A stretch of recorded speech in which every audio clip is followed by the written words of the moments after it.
My dad was an American-born Chinese. My mom is from Taiwan. Cultures clash. I think that's when you realize what is more important to you.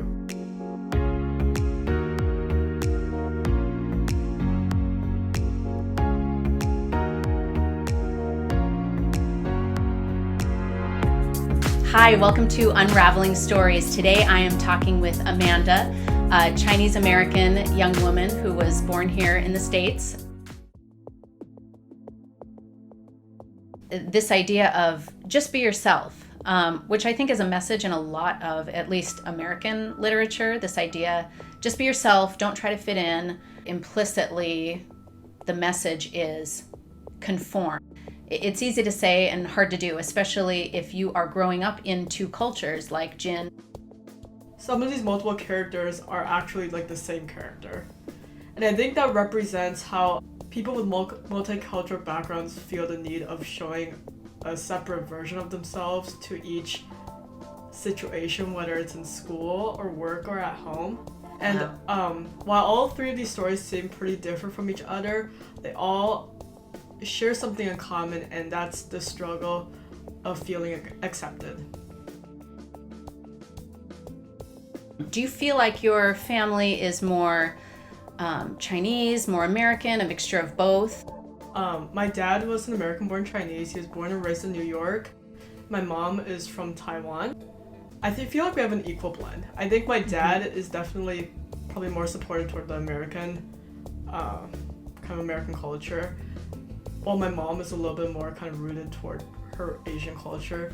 My dad focuses kind of more on what makes you happy, and whereas my mom she's a little more practical and kind of where you can, be successful and like have your life together.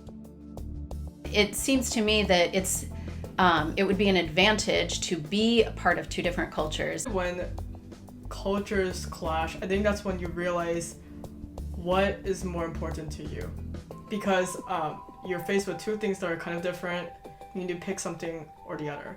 But versus if you are just only surrounding yourself with the one culture, you assume it's right just because that's what you've been taught. That's all you know. Yeah. The ways Americans and Chinese people deal with confidence. I think, as you mentioned before, Americans like to kind of talk that confidence in, saying that you're doing well, you're doing a good job.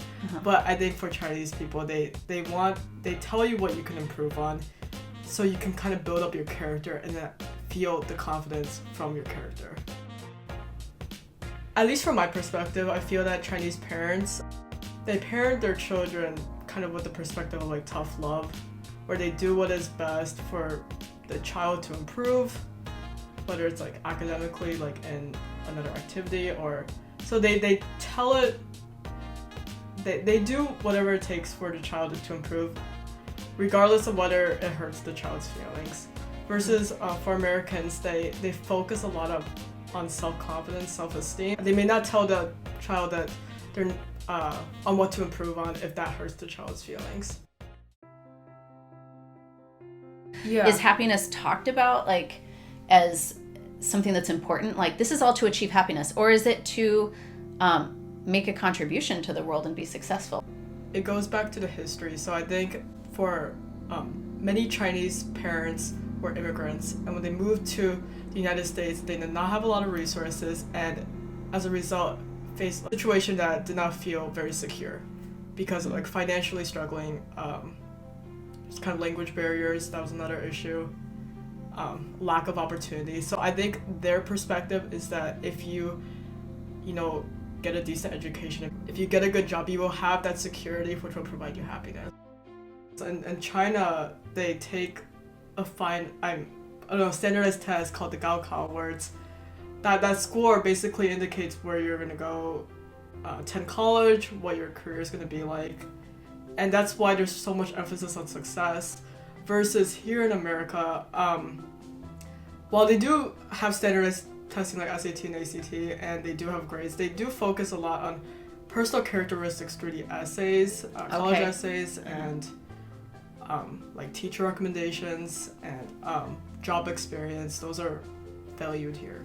Okay, Yeah. so in China, it's almost exclusively your test scores, or it is exclusively your It's test pretty scores. much, yeah. The difference between Chinese Americans and other students in study groups at school. From my own experience, like in group projects, other students tend to make contributions through like talking and leading, and the versus I think Chinese Americans like to make contributions by doing something. I think different cultures view certain contributions more valuable than others. Chinese Americans tend to be more humble. They try to do that, and instead of taking credit for what they deserve. And I think that's probably because they don't want to be seen as arrogant to draw even more attention toward them. Draw a lot of attention just by the way they look and by just the cultural differences of being. I mean, but even in China, Mm-hmm. people tend to not draw a lot of attention to themselves, right? Yeah. What we were talking about, Americans valuing confidence. So it would seem like if we value confidence, then we want to show that confidence. I'm also a Canadian citizen, so that's another culture that's thrown into this Chinese American culture that I already have. And I think Americans really value unity and assimilation. They love it when people come together and unite, like patriotism. They like that. Would that include having a very similar identity? Yeah. I think Canadians, on the other hand, they want you to be who you are. They want you to be proud of your culture, to share that. They will not force you to assimilate if you don't want to.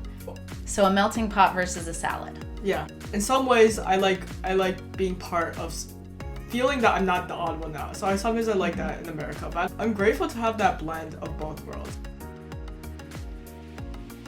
I have felt shame before in the past, and I think shame is the root of all of these problems that Chinese Americans face regarding not feeling accepted. Constantly adapting to different situations makes them feel accepted by everyone except for the most important person, which is themselves.